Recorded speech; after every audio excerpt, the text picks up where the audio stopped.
blazing cartoon. Welcome to the show. We smoke some weed and we let that go. Talk that trash to the mic deploys. Laugh too loud with D&Dploy. D&Dploy. Blazing cartoon, tune in, boy. High on jokes, we break your toys. Click that play, bring all your boys. Smoke some weed and laugh with D&Dploy. Welcome back, Blazing the Cartoon. Hey everybody! I'm VikingDclown. And I'm dploy. And we are here talking some bullshit, some normal, so just I'm Captain Break D Law of the Cornbread Pirates. Fucking, we are going to talk some One Piece, some Naruto. And I'm going to be the blackest pirate around. I'm going to steal your shit. I don't know, I think Usopp got that one. He's supposed to be from Africa. Hey, bro. All hell God Usopp, bro. All hell. But just imagine if the live action they put a big ass dick on his face. Man. Oda, what was he doing? Why does he gotta have a big ass pecker for a nose? That's fucking hilarious. I don't give a fuck who you are. Right. He has a dick on his fucking nose. Like he's got a schnozzle, bro. Yeah. It's Saji with his curly ass eyebrows. I'd be want to smack him sometimes, bro. So dploy here has finished the Fishman saga, Fishman Island is was done. Impressive because he did it in about 3 days. Books, bro. I've been binging, bro. That's all I've been doing. Well, that's the only way you can do it with One Piece. Yeah, there's no getting around. You have to binge it. Like every time I'm watching something, if I'm not fucking over with our videos and shit, bro, I'm literally, if I'm watching something, it's One Piece. Wait till we get to Wano. You're gonna be like, I'm looking for, even though it's long, I'm looking forward to Wano. We're gonna have to split it down in so many because that's where you meet Kaido and shit, right? Well, you meet Kaido before that, but that's when that's when shit. Yeah. So when is that? I keep hearing the name Rob Lucci. When does he come into play? You missed him.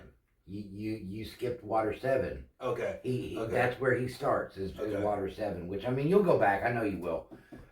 Same way I'll go back and watch because it was just the original Naruto. The early, I have to admit, though, the earlier One Piece was a lot harder to watch than the earlier Naruto, in my opinion. If I'm not looking at it objectively, I'm just looking at it as the two.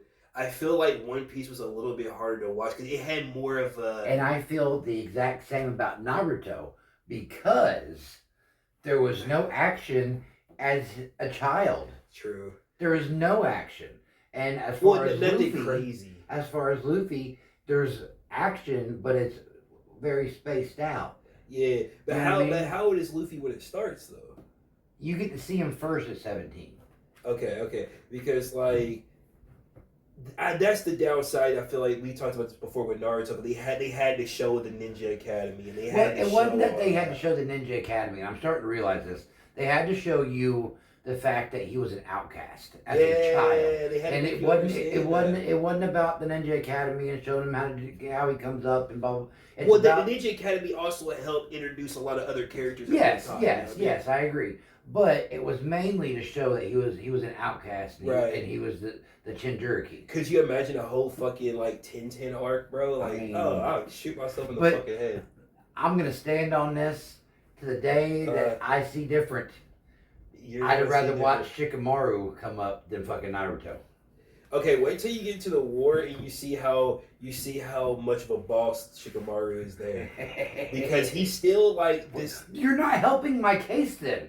No. But I get the character that I get the reason why the same reason everybody likes Shikamaru is because but see at this point though you're also going to see Naruto and Sasuke hitting those Dragon Ball Z levels that you've been waiting to see. And I get that. So you might sit back and be like, hey. My son's watching with me when I take him to work with me. Yeah.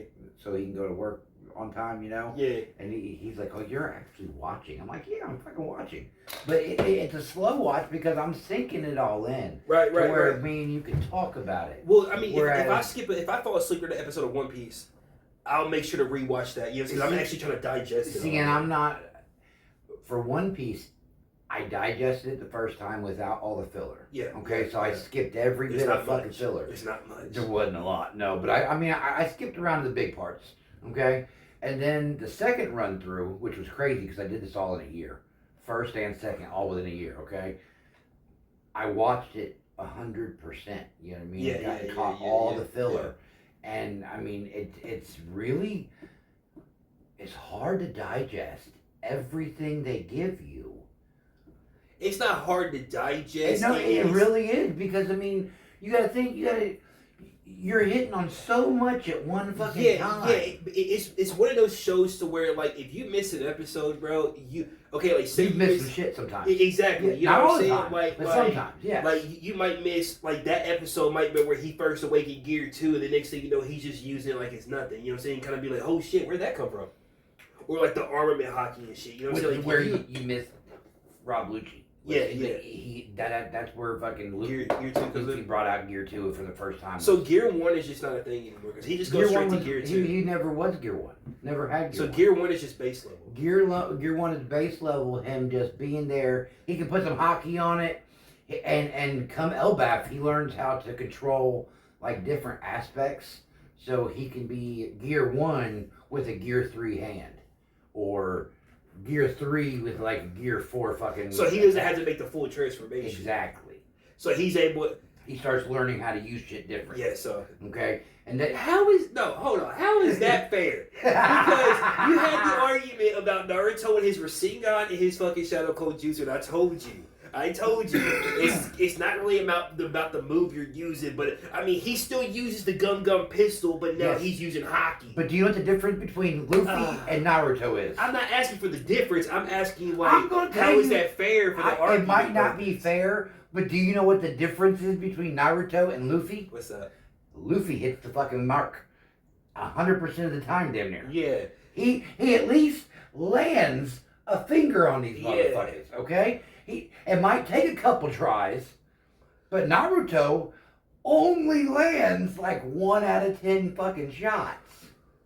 Right, you'll see. Listen, all I'm saying is, guys, come paid arc, he's gonna get a headband at that point. No, I give you that. Because you're gonna, like, that's when you really start seeing, like, you've already kind of seen the transformation as far as, like, Naruto as a character. But then after the pain arc, you're going to start. So I did notice something on the Kakuzu fight. What's up? Okay.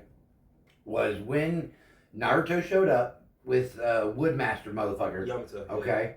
Is that his name? Yeah, Yamato. That's funny. There's a Yamato in One Piece too. Yeah. He's the test tube baby I was telling you about. And she's Kaido's fucking Kaido's daughter. Yeah, Yamato is a girl in One Piece. Anyway. Can she sling that wood though? She slings a fucking a big ass spike club. Like she's a fucking. Luffy offers her a fucking spot on the crew too. She declines for the moment. But anyway, when Naruto shows up and you get the first picture of him, okay, in that hyped up stance, I guess he's got a cat eye or a fox eye, or whatever the fuck you want to call it. Like it's like that much I noticed. His eye changed between power levels, which cool fucking little aspect. Yeah, because like he initially gets the cat eyes just from like, since you've watched One Piece and shit, I'm gonna use that as an analogy for you to understand, right? So like there's base level Naruto, and then like you got to see him like where the chakra took over his body, but it wasn't like full like the red, deep red and white shit, it was just orange. And basically, the more the Ninetales comes out, he gets the cat eye, the eye and shit. But as you watch over time, he's going to not just evolves, but he's able to access that without. I got you. That makes sense. But that was my first observation. He gets another eye too. As far as now, the Shikimaru fight. Okay, that would be probably the best piece of fighting I've seen in Naruto, except for Neji. I think Neji takes it just a little bit farther than fucking Shikimaru because Neji was ready to die for it. I mean, Shikimaru is ready to die for it too, but Shikimaru is smarter, bro. Yes, but like, Neji fucking, he let that whole spike go through his chest. Okay, so that's why I gave Neji. That's why I gave Neji the fucking the win on that. He was so down far. For the cause. Okay, bro. But those two fights and Shikimaru, that was probably some of the nastiest fucking. He fucked him up in like the blink of an eye. Ghost Blizzy, bro. How'd you feel about the Ghost Blizzy? I saw that too. And that nigga said Blizzy. I'm sitting there before work and I'm over here and I'm hitting the bowl and I said, wait a minute. He lit the ghost busy, damn, bro. I said, that shit right there. I That said, nigga said, my nigga's right here. Oh, God, bro. But, so when he got him all in the shadow fucking thing and let him there, okay? Yeah. You were telling me about the forest. Significance of where he took it. Which, I mean, that was a cool little plot twist where he said nobody comes here. And it looked like the deer were like cannibal motherfuckers. Well, no, what it was that's his clan. Like, that's protected land by his clan. So what was the deer then? Because the deer crest is the crest of their clan. Okay, so what were the deer? No, the deers were just like guardians of the land, basically. Like that land. But they recognized Shikimaru, is what you're saying. Because Shikimaru has been there since birth. You know what I'm saying? Like that's where they take you from birth. Like kind of like a Lion King moment. Like all of this is yours. You know what I mean? Like because the village is big, but each clan kind of has their own section. You know what I mean? That shit had me fucking. And that's why he put him in the ground. He was like, "I'm your god now. 'Cause I'm gonna be watching over you." After he stabs himself, and I didn't need a whole other half an episode of filler being like, well, we did this, and then we did this, and then I did this, and then he got the blood here, and it's like, why the fuck why didn't you just flash back to the moment it happened? The moment it happened where he took the blood, and then flash to where he handed the blood off, and then flash to now. You could have fucking. But they also much. But in that though, they also kind of explained a little bit about Hidan as well. So they used that opportunity. They didn't explain who he was praying to. Well, no, they didn't explain Hidan. Joshin. But they kind of, because within that, I'm pretty sure they gave a little bit more about Hidan. Not like a whole lot. It's not like a whole Hidan arc, but like they threw a little bit of dabbles in there about Hidan and his power. You know what I'm saying? Yeah. The Shikimaru figuring that power. Which, listen, bro, you have to be a smart motherfucker to figure that power out. He was intelligent. I give you that. If you fighting that, bro, you know how long it's gonna take you to figure out what the fuck just happened. Bro? I agree. But Hidan's done. Buried. He's in the ground. Like still alive to this day. That was amazing. That was probably one of the coolest. You see why I say he's like Buggy though? Well, literally, if you took Buggy and dug him in a hole, a bunch of different pieces. But the difference between Hidan and Buggy is Buggy's pieces will move still. I noticed without Hidan's head, that body don't move. Hold on, I think it does though because I think it did not. No, not in that moment. But I think there was a moment where he was like, "Come on, head," or something. Never. Like, "Come on." Never. I had to go back and rewatch that. Without his head being attached to his body did not move. Yeah, and Buggy's hands and his fucking torso, that shit moves independently how he wants it to. But what I'm saying is like, okay, if we took Buggy's parts and put them in jugs of water and then buried them, at the end of fucking One Piece, Buggy would still be alive. Not necessarily. Because it depends on how much of him you put in water. Well, we put just like a little bit of like you see what I'm saying though. Like you could tear Buggy apart and bury the nigga, and if his pieces can't move around, he would still be alive. Just a bunch of different pieces. He's still alive. He's immortal. He can't die. He's just in a fucking hole. That's only because his head didn't get chopped off. And personally, if it was me, I'd have cut the head off and fucking burned it. That's what I said about Buggy, bro. I mean, when we started first time I was talking about Buggy, I was like, I wonder if you burned him. So. I seen a theory about Buggy, okay? Yeah. Him being so powerful, okay? Like, we just don't know. Watch him pull up on fucking Elbath, bro. But we just don't know. We don't know why he is the genius jester. We don't know why he's a warlord. We don't know why besides the bullshit he pulled at Marineford. And then him creating Cross Guild, okay? But he creates Cross Guild after he's a fucking warlord. Okay, so that's how that shit works. Law, Trafalgar D. Water Law, has the Opie no Me fucking, okay, and he's able to create rooms, all right, which is like a space where your devil fruit won't work very well. Well, yeah, I seen that part where he had fucking, Blackbeard was up on like that Pegasus thing, and he created like that bubble where he could. That's the room, okay, so. Buggy is immune to the Opie no Me because Law can literally switch body parts around, take your body part off of him, blah, blah, blah. Okay, you understand what I'm saying? Yeah. Buggy does that automatically anyway. He is immune to fucking law's goddamn work. So that puts a plus on his his power scaling, I guess is how you want to put it. But I mean, I still believe to this day we're gonna get a scene at the very final war, okay, where you got Shanks and you got Buggy and you got probably Silver Israeli and Scopper Gabon and a bunch of the other fucking old OGs from Roger's crew there, okay? All in its final war together. And someone's gonna be like, all right, Buggy, release your hockey. And Buggy gonna drop his dick down so hard.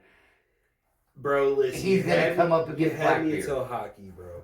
I'm telling you. There is something about Buggy that is telling me. Okay, so where you're at right now, where is Buggy at? Nobody knows. He is teamed up with Crocodile and Mihawk. and doing Cross Guild. And he is putting bounties out on people, on Marines' heads.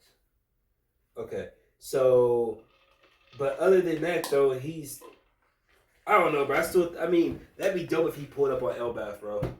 I don't think he'll pull up.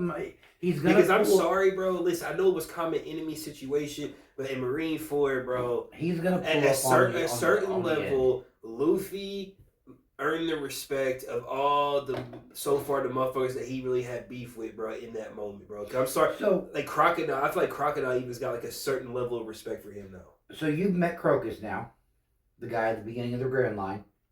Yes. Okay. Yeah. With Laboon. Yeah. Okay. Roger's crew. Yeah. Silver Israeli. Yeah. Roger's crew. Scott Gabon, Roger's crew. You ain't met him yet. Well, I haven't met him yet, but I know of him. Buggy. Roger's crew. Shanks, Roger's okay, crew. So all these people. Whitebeard wasn't on Roger's crew. No, but they were friends. Well, yeah.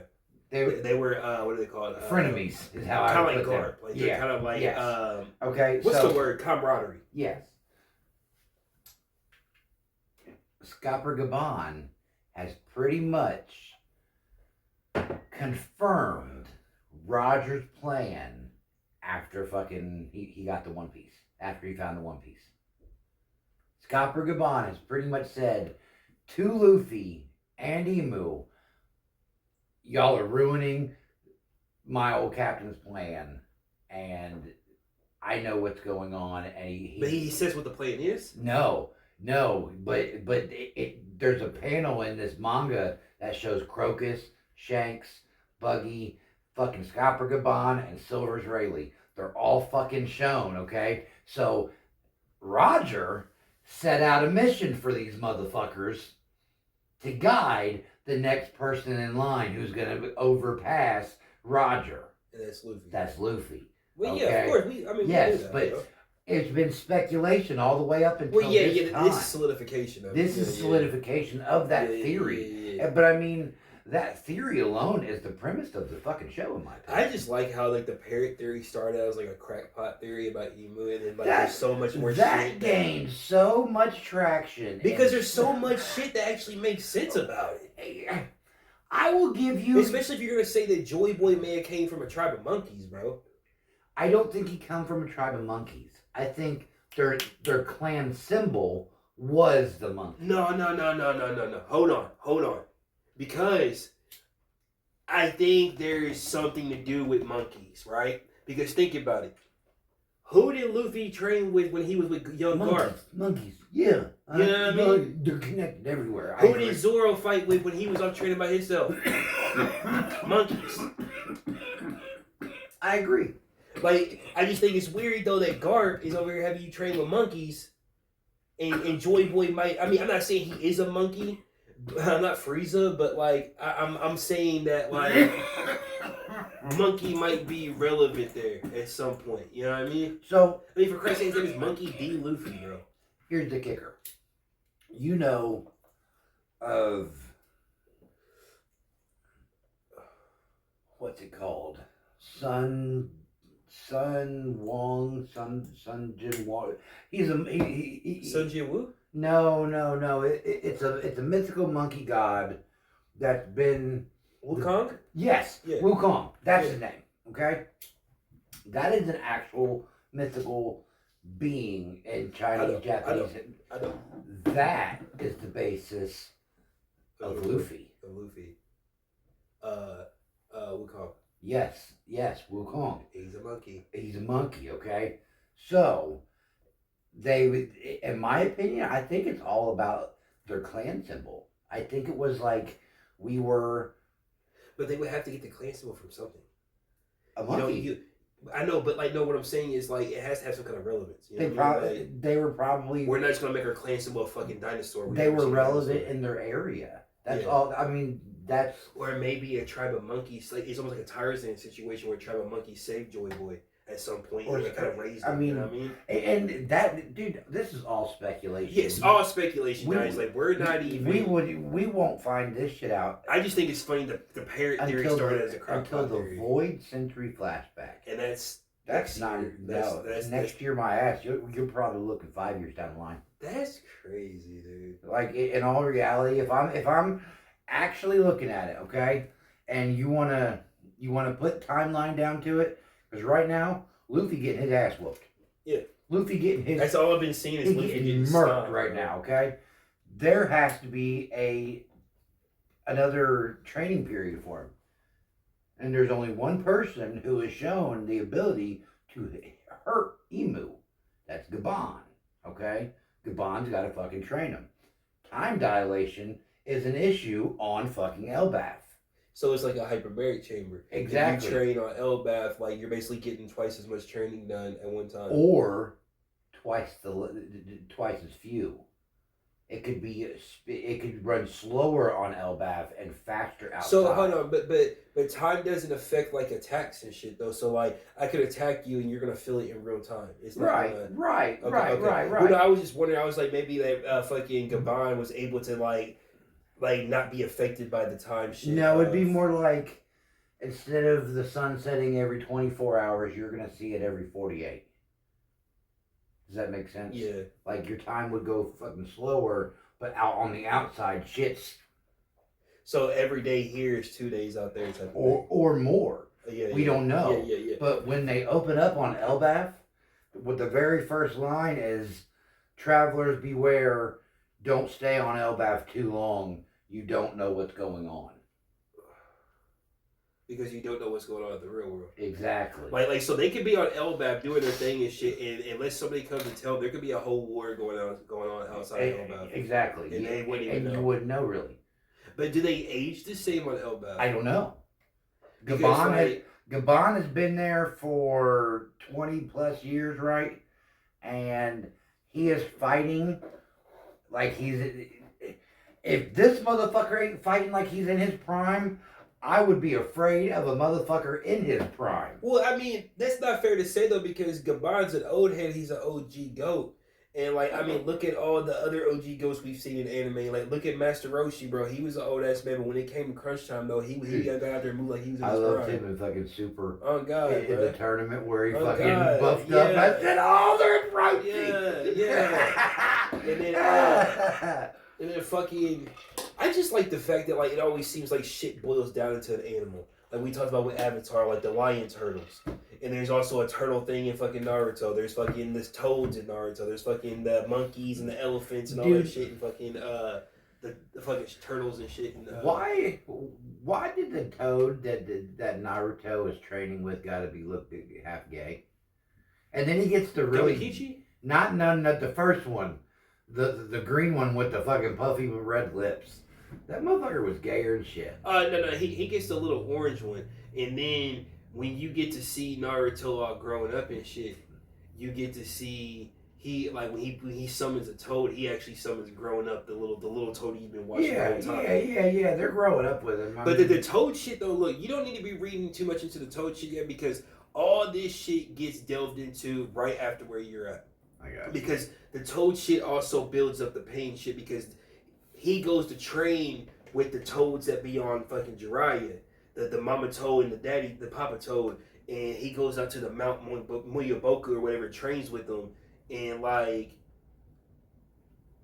that that area is like cut off from the world. Yeah. So like the only way to get there is to be summoned or like a cross summon. So like either they have to summon him because they end up summoning him randomly. Like they can summon him there, or he can summon them to him. I got you. So if you don't have the summoning, you can't get to Mount Moyaboku.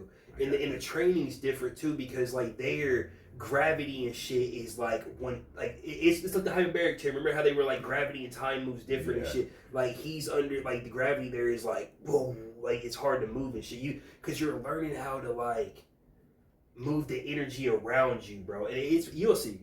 So the fight with Kakuzu, Yeah. cool. I'm gonna tell you right now. Kakashi stole Rock Lee's move. When he kicked him up in the air, grabbed him and spun him to the ground, bro. That's fucking primary Lotus. I didn't even fucking pay attention to that. I just noticed. But that. Kakashi held his own. Kakashi held his own. Yeah, I don't give a fuck what you you saying, bro. You see no, why no, he's no, the no. GOAT, bro. I just didn't. I'm not a big fan of the taijutsu where they're fighting. That's not that don't entertain me. The powers and the moves, that's a little bit more entertaining. Yeah. Okay. I agree, but the taijutsu is just like. But Rock Lee, I'll watch Rock Lee all day. He's funnier and shit to watch. When you watch later on in Naruto in the war, when you watch Obito versus Kakashi, and the whole time they're fighting, they're showing flashbacks to whenever they were kids under the master and shit, and it's like they're fighting. They're flashing back, but they're also doing the same thing now, and it's really a piece of art, bro. Like I mean, any Naruto fan, you can play just the sound, and they will be able to tell you what fight that is. I'm definitely. But listen, I was so happy because Kakashi held his own, bro. He had 3-4 other motherfuckers there, bro. Yeah. At the time to fight this nigga, and he was like, "Look, I got this." So Kakuzu goes down. What do you think about his power, though? Whose power? Kakuzu's. The bass thing. Like not so much, I mean, I know it wasn't flashy or nothing, but just to be able to, like... It was neat. To use all the chakra natures at once. It was neat. Yeah. I mean, it was kind of dark and fucked up. I like that part. You see why he was all stitched up Yeah, and shit. a little dark and fucked up. Yeah. But when he died, okay, and at the very end... Can you put some respect on Naruto's name, please? Like, and just a little bit on his Hold move, on, bro. Hold on a minute, because I ain't got to his move yet. Because the move, when it hit, was impressive. I give you that. But it took multiple times. I told you it would, okay. Right? I told you he missed the first time. He said, well, hold on, what? Okay, so... Oh, bro. The only time I've ever seen Luffy really miss like that was fucking Kaido. And within the same arc, you know what I mean? He comes back and he says, "Watch what I've learned, bitch." You know what I mean? Right. So Can I hit that, bro? Yeah, I haven't even hit it. Okay, goodbye. We're talking, yeah, man. We're talking. But so you haven't actually got to see them do the autopsy of Kakuzu's Oh, no, I didn't. So when he landed it, and I seen how it looked like a bunch of needles just going into him. Okay, that's where I knew you were talking about him going through the. It was tearing down on a molecular level, like all his cells, bro. Which, cool. And you see why Naruto's always hurt after he uses the move. He only used it once. Well, I mean, every time he uses it, he's always had to be in the hospital for it. Even like after the Nine-Tail shit, he's always had to be in the hospital because his power is like so strong that it breaks him at the same time. Yeah. You know what I mean? Yeah. Which is probably where he learned how to throw it, right? No, he learned how to throw it in that fight. That's how he beat Kakuzu. No, he didn't.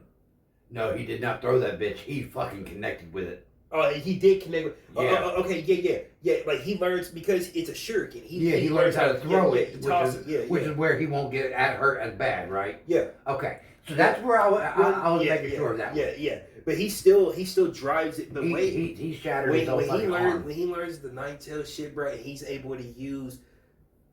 It's a Rasengan. But this nigga's like this. He's got 6 Nine-Tails arms, and he's got a Rasengan on every chakra nature. He's looking at you like, pick one.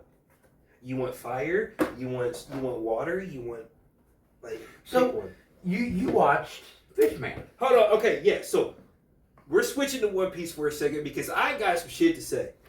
First of all, my favorite nigga so far at the whole Fishman Island saga, Frankie.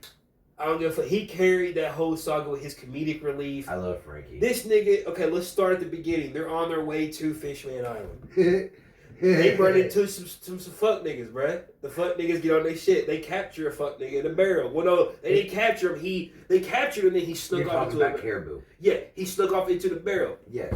So with the mud while the ship is coming though, Frankie's like, the only way to see is with some lights. He said, I got some lights. This nigga pulls out the nipple lights, bro. and then when they see the motherfuckers coming, he's like, "Are you friendly?" This nigga's doing motherfucking Morse code with his nipples, bro. I was like, oh my god, bro. Because the character model's fucked. He's a big old nigga, but he skipped leg day, and he's proportioned weird. Can you see Jim Carrey?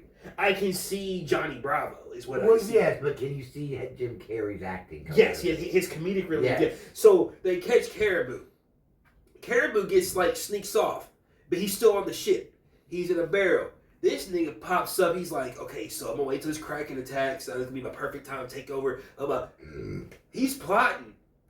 Frankie notices this nigga in the barrel, and they shows a side profile of the dude plotting, and Frankie's big ass head pop in and just sit there blinking. But here's the thing, though: respect to Frankie, he let him get his plan out. He let him have a whole 10-minute speech, and he just sitting there like, the fuck? And then he nails the barrel up. Yeah, he's like, I got it. And this nigga get out the barrel eventually, and he starts going super freaking on the mermaids, bro. Okay, so that is his power. He's got like another dimension inside of him that he can pull people. It's like an endless void. Yes. Yeah. Okay. That's the mud fruit that he's got or some odd shit. It's like quicksand. Yeah. It's not so much like crocodile where it's just sand. It's like quicksand, like literally. So he says something like, "Don't struggle because you'll like go in faster." What did you think about Sanji? Bruh. I don't ever want to hear the word ship being used again unless you're using it for Sanji. Like, this nigga literally almost died, bruh. Multiple times.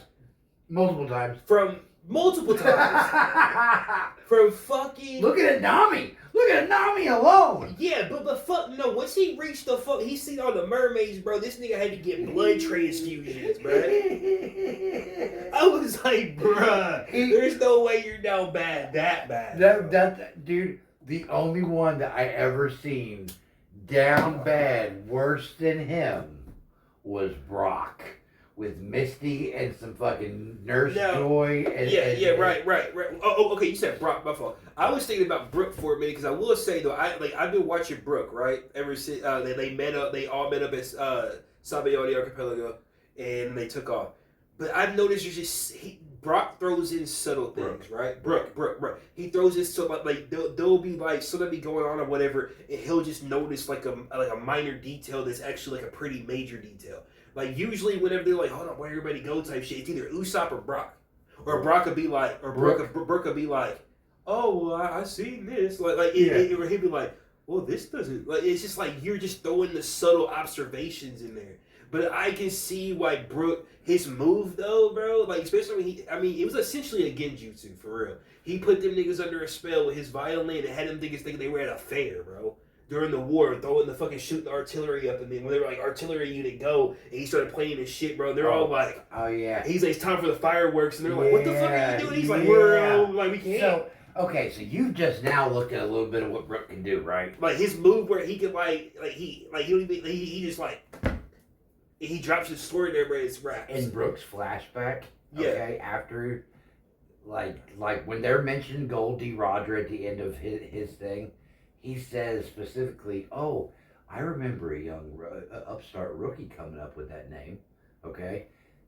When, like, Brooke was like 50 years old already when Roger come out. Yeah. You know what I mean? So he's like, I remember a young upstart with the name of Goldie Roger, but I didn't know anything to come of it. Or like the parts where he'd be like, I would be throwing up right now if I had a stomach. Brooke, in my opinion, is on Zoro's level almost. Maybe not with hockey, but with attack power, attack speed, just prowess. Does Brooke have a devil fruit? Yes. Okay. He's got the revive fruit. I was just wondering why, like, because like that makes sense why he was like, I mean, he can't. He died once already. Yeah, facts. So like, yeah, I agree with you because I mean, Brooke is. I don't know I don't know a whole lot about him yet. Like I don't know as far as like the shit you're talking about, like his actual power yet. But from what I see, you know, like he's the only one besides Zoro and Sanji with the balls to stand up to an Emperor of the Sea.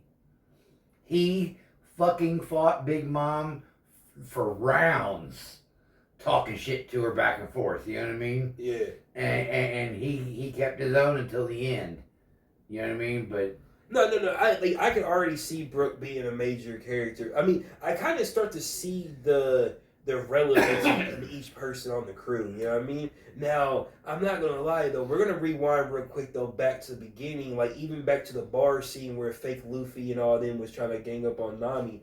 Like, I see. Okay, if the whole Zaza theory is true, with the some kind of like agave effect, like navigating in water and the weather and shit like that, bro. Cause think about it, bro. Pretty much all her moves are based around weather, like thunderstorms and lightning. She is a weather goddess, in my opinion. So I mean, it would make. I mean, if she's not, she's definitely a descendant. Yes. Yes. You know what I mean? Like she's definitely kind of like how we think Luffy's a descendant of Joy Boy, right? Oh yeah. I truly believe that. Honestly, it's almost like it's hard for me not to believe that now that in the manga, Gabon straight asked fucking Emu. He's like, does that boy right there threaten you so bad? He looks that much like Joy Boy, and Emu says yes, and he goes to kill Luffy. You know what I mean? So that tells me there is lineage there. There is DNA shared, if just a little bit, because there are people that was born 200 years ago that the kids nowadays in their family line look like their fucking great. Yeah. You know what I mean? So that's where I'm saying there's lineage. Well, for so far for what I've seen, actually, like not in the manga, but in like show of Joy Boy, every scene, like the one with the part where he's like, there's gonna be a time, like the knot shit or whatever, the robot thing. It does look like Luffy, bro. But I don't think it's Luffy. No, even if we don't think it's Luffy, but like we just said though, he looks so much like Joy Boy. Like it literally does. Like it sounds like Luffy. It looks like Luffy, bro. And so there's got to be a reason why he's scared of it. Yeah, you know what I mean? I agree. Not just because he's actually achieving his dream, but dude. So I watch one of these podcasters. I watch for One Piece. Yeah, he lives in Japan. Okay, shout out to O'Hara. That is the podcaster's name, but he translates a lot of it right there on the spot. Like the manga or the the manga. Like he's reading Japanese translation pretty much, so he knows what they're saying for the most part, which is why I like this guy. Yeah, because I mean, sometimes they may say something different. Exactly. So he's reading this shit off of here, and he's like, I'm not the best at Japanese, but I can speak Japanese. I live in Japan, blah, blah, blah. You mean, so he's at least fluent. I mean, if you live in France for a month, you're going to get the Genesis Wall, you know? Not true. Well, not the full of it, but you're going to be able to enough to But be he's been there years and years. And yeah. Anyway, there's some of this shit where he's like, there's multiple translations for this one thing and blah, blah. And I'm like, well, I mean, that's cool. But I mean, that multiple translations, it makes the story read wrong or read right. Or it affects the theories and shit. You know what I'm saying? Like a different translation. It's hard to tell in some of the shit, in my opinion. But until we actually get a clear answer, it's all speculation anyway. You know what I mean? And that's the main thing why I said something about the parrot theory, because I was like, it's just crazy. It started off as a crackpot theory, but like you said, it got so much traction. But there's some shit that actually makes sense. So the cool thing, though, is Oda does sometimes lean on our theories. Well, yeah, sometimes he'll be like, well, I like that. We can do that later on. You know what I mean? I mean, I've already kind of laid the groundwork. Yeah, I've already laid the groundwork now. And then I've even seen things where he goes back to Wikipedia sometimes for shit that he's forgotten. You know what I mean? He'll go back and look on Wikipedia, which is cool. Because think about how many arts there are, bro. Well, I mean, just think about how long he's been doing it. 30 fucking years, dude. Yeah, facts. I mean, that's almost my entire life. Yeah, because like it came out in what, 96? 90 something. What? 99? Something like that. Yeah. Because Naruto came out in like 97, I believe. I've seen these memes where it's got the Straw Hat crew up top, and then it'd be like the fake Straw Hats on the bottom. Yeah. Okay. And it'll be like the Timu version of the Straw Hats. Yeah, I mean, bro, look. As soon as I seen them niggas, right, like, especially Nami's character, bro. If you don't get your Timu version ass out of here, bro, looking like a little grim. Hold on, listen, no, we're not done. We got more to talk about. I got more to say. Okay, so since we're on Frankie at first.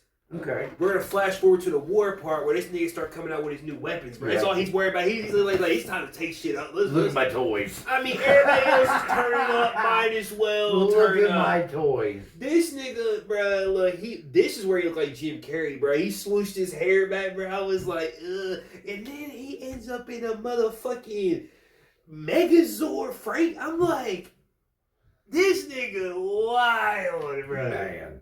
Imagine if he could use hockey. So you missed his introduction too. Yeah, I did. But you got to go back and watch from Water 7 until the start of Marineford. Okay, I'm going to. That's one of the things. Because I'm a lore head too. So like you said, the first time you watch it, you're kind of digesting shit. You're selling it. And then the second time, you're like, okay, now it's time to 100% take in all the lore. And I'm sorry, One Piece is a lot of lore. Oh, a lot of lore. And it's even scarier how much it lines up in the real world. Now, let me ask you a question. Now, what if Brooke would have been the one to go with Robin to find the poneglyph in Fishman Island? You think he would have like had any knowledge on it? Like, even if he didn't know what it was, like, or he like, I've heard of shit about, like, you know what I'm saying? Like, he was stuck in in that triangle where he was at with Gecko Moria. Yeah, he was stuck there for like 50 years. But he remembers Roger coming up, so he was out of there at some point. Shit. 30. Yeah, but he wasn't always in there, though. He was stuck there from the time he died until the time Luffy found him. Yeah. So, I mean, that means that he lived before he got there, though, right? Yes. So, before he died, so that's what I'm saying. Like, you think if he would have went with Robin to find the poneglyph and Fishman Island, you think he would have been, like, at least, like, I heard of some shit like this? I don't know. I don't know, because his flashback is it's more like Davy Jones kind of lines on that one. Oh yeah, okay. I'm glad you brought up Davy Jones. So like, remember whenever we said something about SpongeBob, right? It's almost like because the Davy Jones ship was in. Davy Jones is a pirate in fucking One Piece. I was like, dope. King Neptune.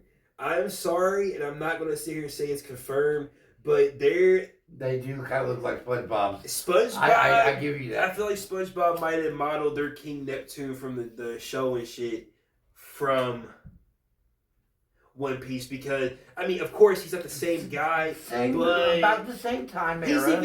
Neptune from One Piece even has like the sunburned nose, like fucking. What's even funnier, and let me blow your mind a little bit more. Okay.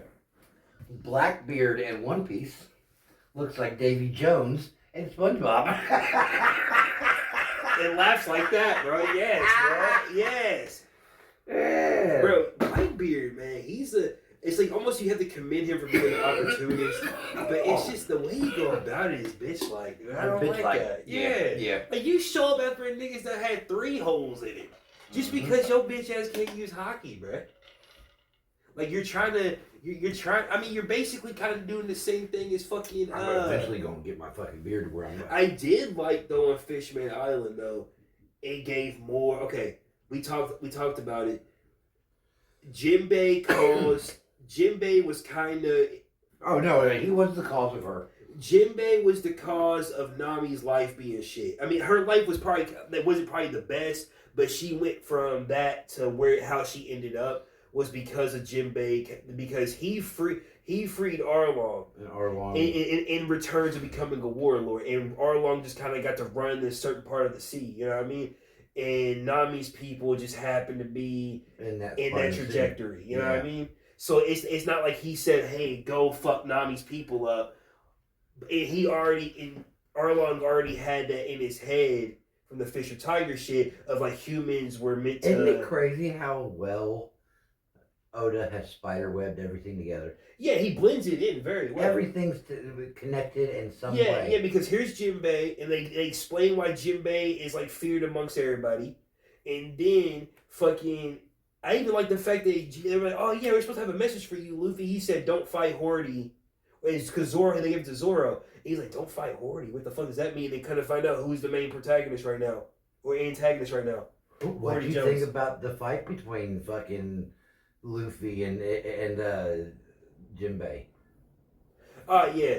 So that was one of those moments where, like, you know how we said sometimes with your friends and shit, you kind of have to, just to make sure they can handle their shit. You know what I mean? Like, there's only one way for us to really figure out. Yeah, we'll be doing that. Exactly. Be like, all right, bro. Like, welcome to the game. You know what I mean? Like, that was like a respect moment. You know what I'm saying? Because it was inevitable. Like, your goat. Really, you could teach this nigga a lot of shit. So that fucking Fishman karate shit ain't no joke though. Did you see where? Because I know you kind of flossed over the last 5 episodes, okay? But did you see where Luffy offers him a place in his crew? Yeah. Okay, so you seen at least that, and you seen where he said, "I got something that I got to do, and then I'll come back to you," right? Yeah. Okay, so that something that he's got to do lines up later on with fucking Luffy again. Okay, so like... So Jinbei's part of the master plan, bro. Oh, Jinbei's fucking woven. Like, he is... So... Who? They go to Punk Hazard, and Jinbei come back in at Wano. So there's... Okay, besides the Sun Pirates, does Jinbei ever been on another crew? Yeah. Who? He belongs to Big Mom. He belongs to Big Mom? Yeah. No. Yeah, so like I said... Does Big Mom come in before or after Wano? Before. Okay, so it's like... So it goes Punk Hazard next. Then you go to Zoe. And then Whole Cake Island. Whole Cake Island, where fucking Big Mom is. And then Wano, and she comes back in Wano. Okay, so basically... They go to Whole Cake Island, and then Jinbei hears about the shit, and then he's like... No, Jinbei's there to tell Big Mom to fuck off. Literally. So the thing he's got to do is go tell him, he's like, I got to go, like, basically, before I can tie my loyalty to you, I got to go take care of this. Yes, and he's there saying, I can't sign your record label because I'm already tied. He's like, I want out of your crew. Yeah. And her power deals on souls, okay? It's I'm soulless, bitch. And she can take your lifespan if you're afraid of her. What if I'm not afraid of her? That's the thing. Jinbei wasn't afraid of her. There ain't no way. He looks at her and he says, what kind of person would I be if I'm afraid of you when I kind of defend my pirate captain?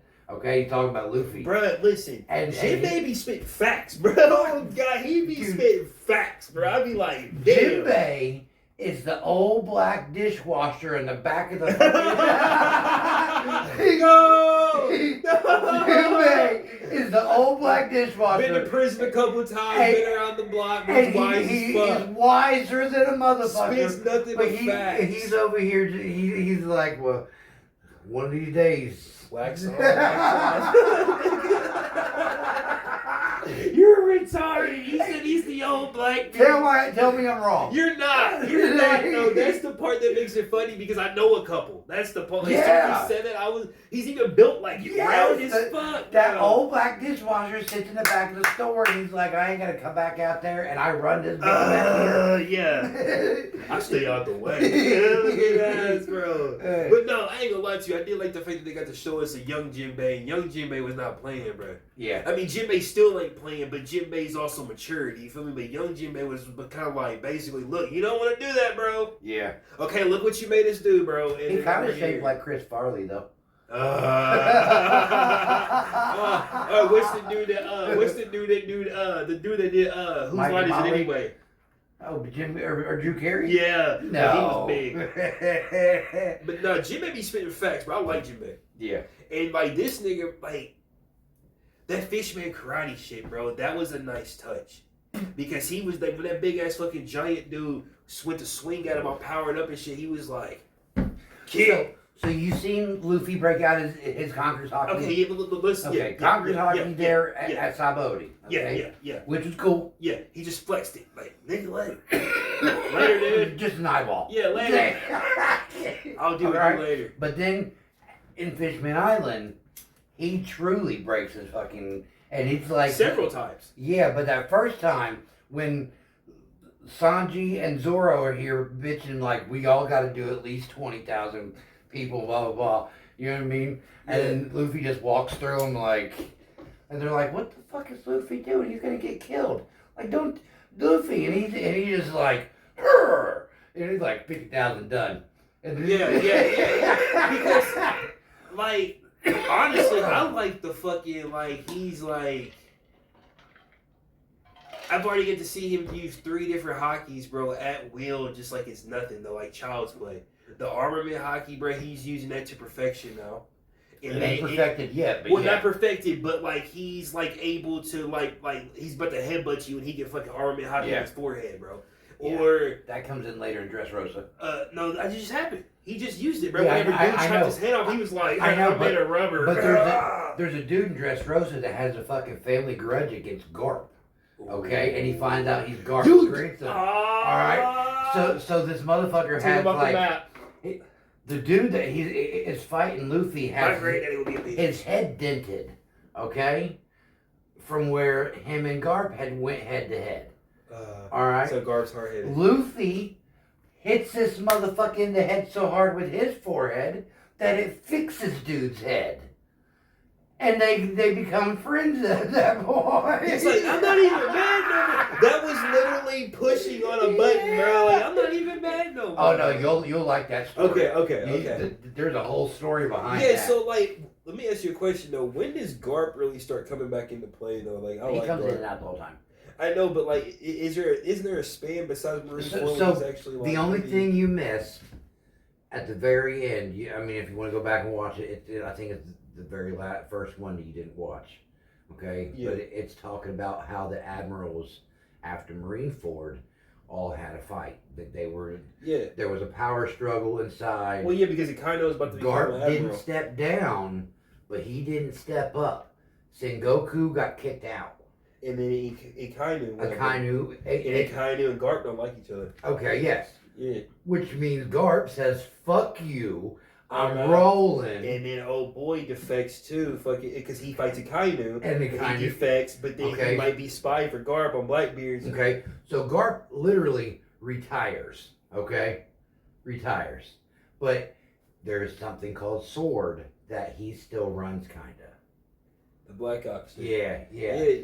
But he's training. I caught all that. He's training fucking. When does he fight? Oh, dude. Wano at the end of Wano. Fucking Akainu. At the end of Wano. Okay. Now, okay, so we're at Fishman Island. I'm not gonna lie to you, bro. That shit, the beginning of Fishman Island, bro, was even Sabayoti a little bit to me was kind of a little bit drawn out. I'm sorry, it could have been that good, but kind of short in an episode or two. But now on Fishman Island, though, whenever they got separated, like Chopper and fucking Sanji, he's healing Sanji. Zoro's dumbass is talking shit to the king, bro. It's like, I get Usopp sometimes, bro, because like they be up there, and I get why Zoro's doing what he's doing, but Zoro's just kind of like, well, I mean, what you want me to do, bro? They just swung at us, bro. I'm about to fucking take his head off, bro. Like, what did you?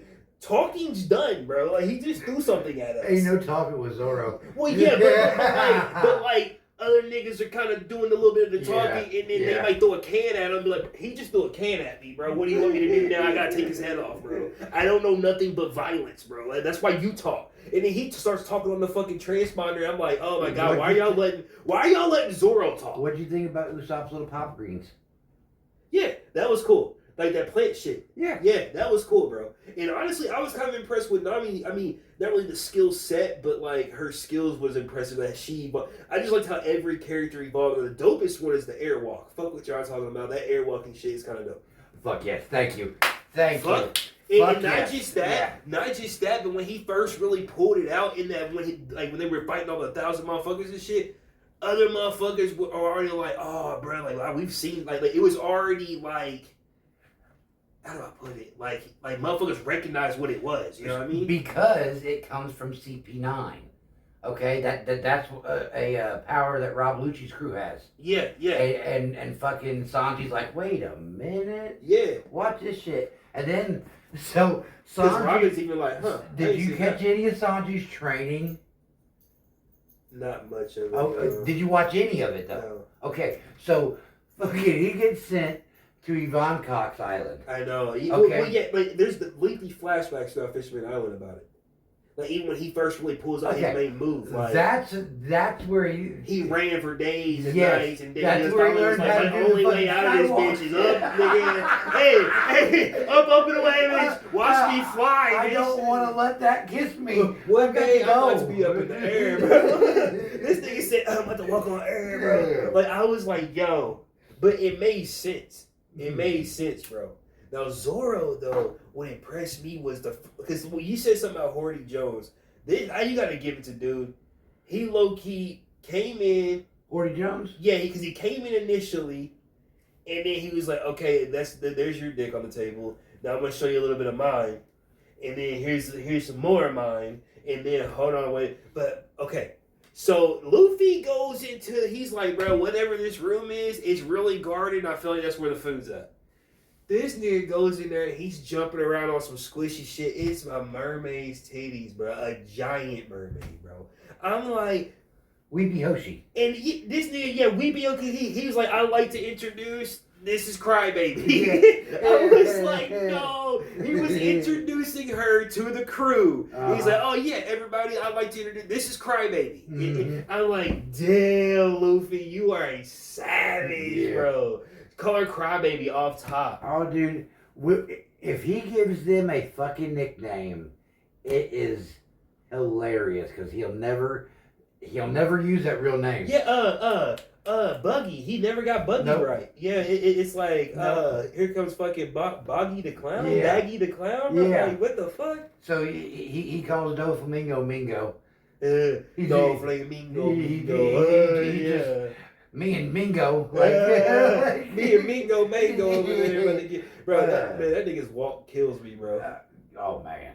I be wanting to trip him up. But nah, Jinbei impressed the fuck out of me. Frankie impressed me as far as his like what he's able to do for the crew. He's not just a shipwright. He's low key like an innovator. You got to go back and watch him because he knows the plans of Pluton.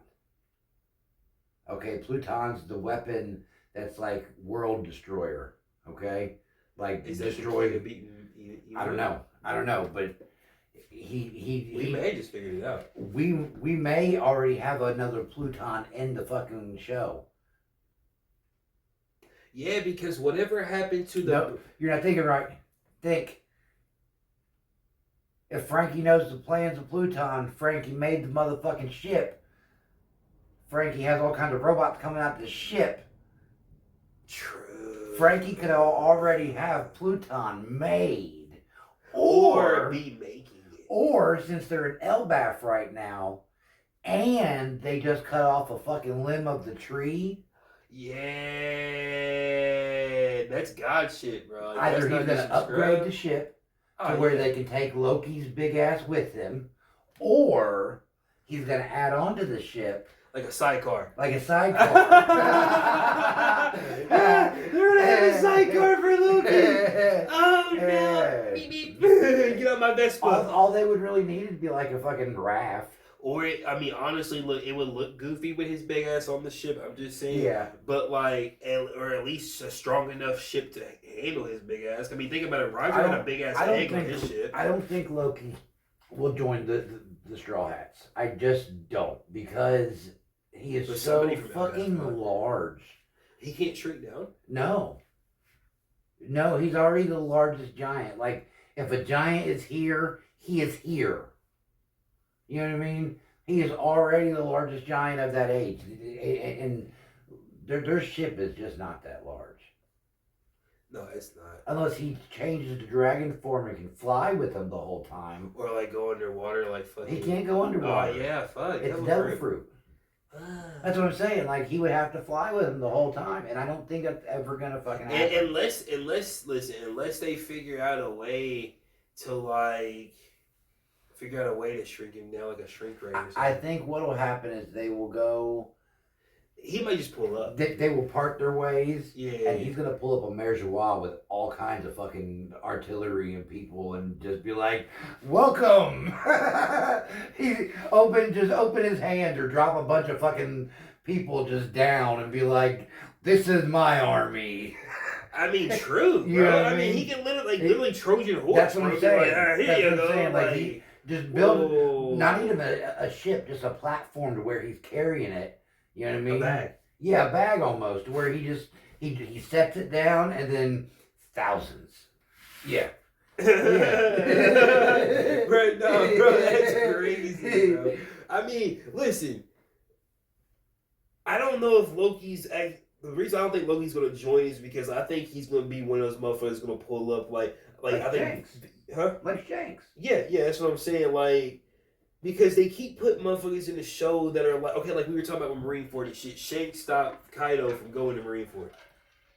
And it's like, yeah, because honestly, bro, if Kaido would have showed up to Marineford, bro, it may, like, shit may have went a little differently. Oh, it would have been a whole lot differently. You know what I mean? Like, I mean, you already got Whitebeard on the scene. That's what I'm saying. And then now you got Kaido coming to help Whitebeard. Whitebeard and his 27 commanders and all their crew. And then you got Luffy and his misfits and Jinbei. Man.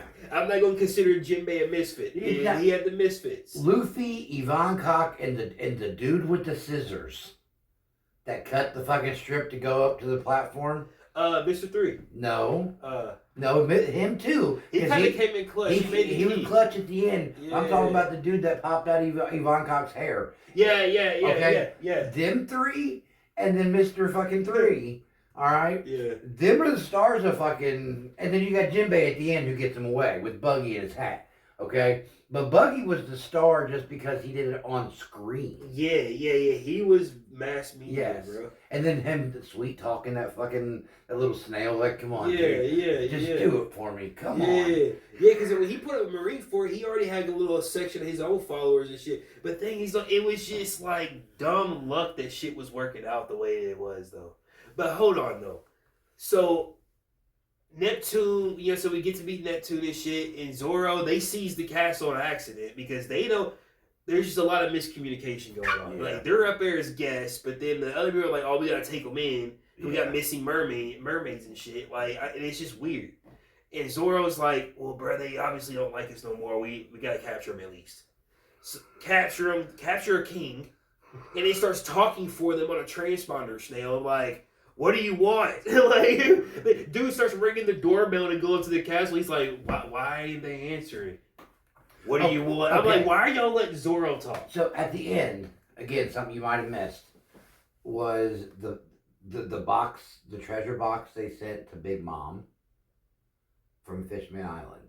Okay, it was rigged with explosives. Who did? Luffy and fucking everybody.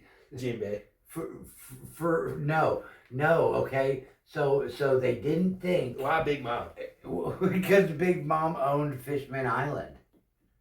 Okay, and Luffy got on the fucking that comm with her and said, "Look here, bitch, I got Fishman Island now.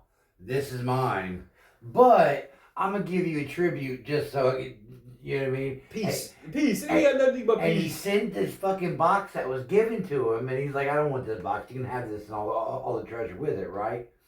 So he didn't do it on purpose. He didn't do it on purpose. But when she opens it, she thinks he did. And then Jinbei was there on Fishman Island confirmed. Yeah. So then he's going to see Big Mom. Yeah. So it's like, damn, bro, like... It's all fucked up. You could have fucked him when he gets there, bro. Like, hold on, but what you on Fishman Island, bro? Wait, dude, Big Mom's backstory's crazy. You told me that, bro. I can't. I know a little bit like, of it. I was traumatized. Damn. Like, it fucked me up. I had to go back and rewatch it. It fucked me up so bad because I almost missed it. Like, I almost missed where she got her power, why she was the way she was. Like, it fucked me mentally. Bro, the most impressive part about Fishman Island, bro, for real, was that fucking arc shit, bro.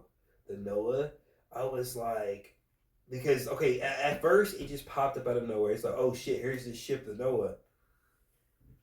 But that was also like a couple episodes of people just being like, oh, bro, Jinbei calls out shit just so like, oh, that's the da da da da. It's like, bro, you're so autistic, bro. Shut up, bro. You're literally just so here talking like it's normal about some crazy shit. But anyway, fucking, they're just calling out shit, bro. Like, oh, that's so and so, so and so. Oh, that's so. Shut up.